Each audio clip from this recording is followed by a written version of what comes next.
The literary and LGBTQ+ communities were deeply shaken on July 14, 2025, when Andrea Gibson, Colorado's Poet Laureate and a transformative voice in spoken-word poetry, passed away. Known for their raw, electrifying performances and fearless exploration of gender, identity, and mortality, Gibson's work resonated with audiences worldwide, offering solace and courage to those grappling with their own struggles. Their death marked the loss of a poet who turned vulnerability into art, but their words continue to inspire and heal. Today, we're delving into the life of this extraordinary figure, their cause of death, age, family, net worth, lifestyle, and biography, a story of resilience, love, and poetic brilliance that will echo for generations. Andrea Gibson passed away at 4:16 a.m. on July 14, 2025, in their Boulder, Colorado home, succumbing to ovarian cancer after a 4-year battle. Their wife, Megan Foley, announced the news via a heartfelt Instagram post, noting that Gibson was surrounded by loved ones, including their parents, 4 ex-girlfriends, dozens of friends, and their 3 beloved dogs. Diagnosed in August 2021, Gibson underwent a radical hysterectomy and chemotherapy, but the cancer recurred in 2022, leading to the cancellation of a planned tour. Their journey with the disease was documented in the 2025 Sundance Film Festival favorite Come See Me in the Good Light, which captured their resilience and love story with Folly. Gibson faced their illness with the same openness they brought to their poetry, writing in a 2023 poem, Love Letter from the Afterlife, that dying is the opposite of leaving. Tributes on X, like one from @MereWriter, highlighted their impact, with fans crediting poems like The Nutritionist for helping them through personal crises. Ariana Huffington, a close acquaintance, described their courageous journey with cancer, a sentiment echoed by Colorado Governor Jared Polis, who called Gibson truly one of a kind. Born on August 13, 1975, in Calais, Maine, Andrea Gibson was 49 years old at the time of their death.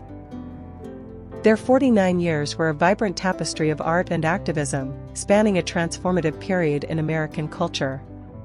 Raised in a Baptist household, Gibson's early life was shaped by small-town values and religious conservatism, which they later challenged through their poetry. They attended St. Joseph's College of Maine, coming out as queer at 20, a pivotal moment described in a 2017 Out magazine essay where they embraced their genderqueer identity, feeling neither male nor female but in between. After brief stints in New Orleans, Gibson settled in Boulder, Colorado, in 1999, where they discovered spoken-word poetry at Denver's Mercury Cafe. Their life was a testament to defying norms, from their early days in Maine to their rise as a national voice for marginalized communities. Family and chosen family were central to Gibson's life. They were engaged to fellow poet Megan Foley, with whom they shared a relationship since 2015. The couple, who got engaged in 2022, collaborated artistically and starred together in Come See Me in the Good Light, a documentary that premiered at Sundance in January 2025, capturing their love amid Gibson's cancer battle. Gibson had one sister, Laura, referenced in their poem The Moon is a Kite, and their parents were present at their passing, as noted in Foley's announcement. While little is known about their biological family, Gibson's chosen family, friends, ex-partners, and their dogs, formed a tight-knit circle.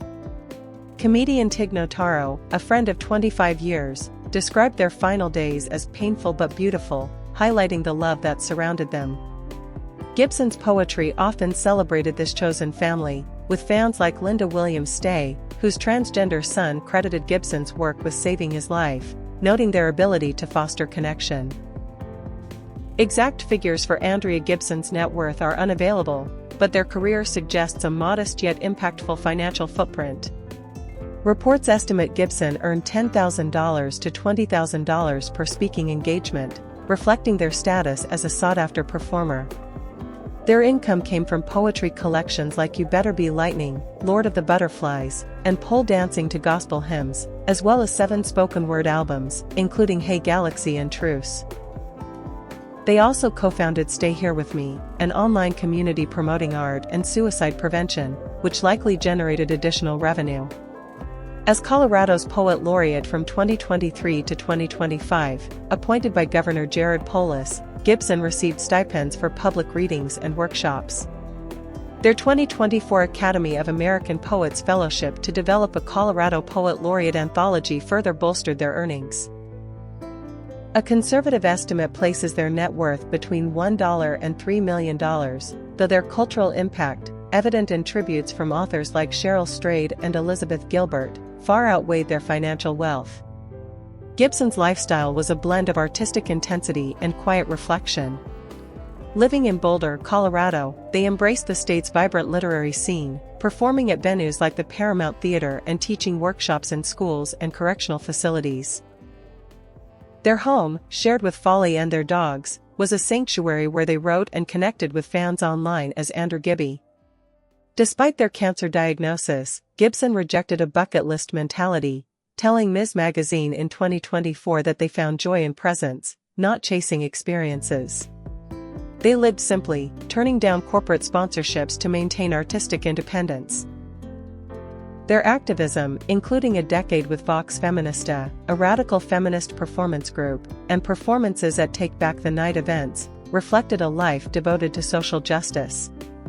Gibson's openness about chronic Lyme disease and mental health struggles, alongside their cancer journey, made them a beacon for those facing similar challenges.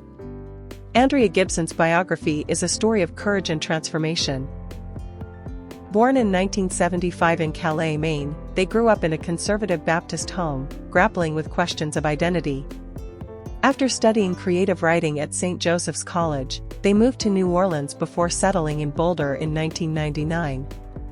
Their first open mic at Denver's Mercury Cafe sparked a career that saw them become a four-time Denver Grand Slam champion and the 2008 Women of the World Poetry Slam winner. Their poetry, published in 7 collections like The Madness Vase and Pansy, tackled gender, queerness, mental health, and social justice, earning accolades like the 2022 Independent Publisher Book Awards Gold Medal and a 2023 Feathered Quill Book Award.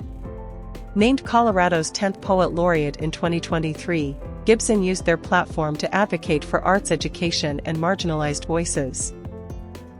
Their 2025 documentary, Come See Me in the Good Light, directed by Ryan White, won Sundance's Festival Favorite Award, featuring a song co-written with Sarah Bareilles and Brandi Carlile.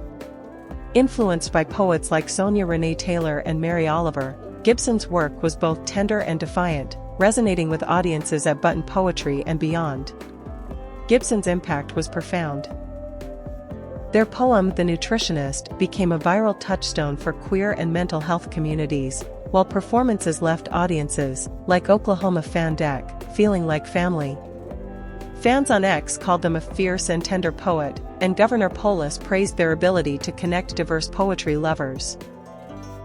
Gibson's openness about their 2021 ovarian cancer diagnosis, detailed in You Better Be Lightning, inspired those facing terminal illness, with one fan on X saying their words made death less scary. Despite controversies, like debates over chronic Lyme disease's validity, Gibson's authenticity shone through.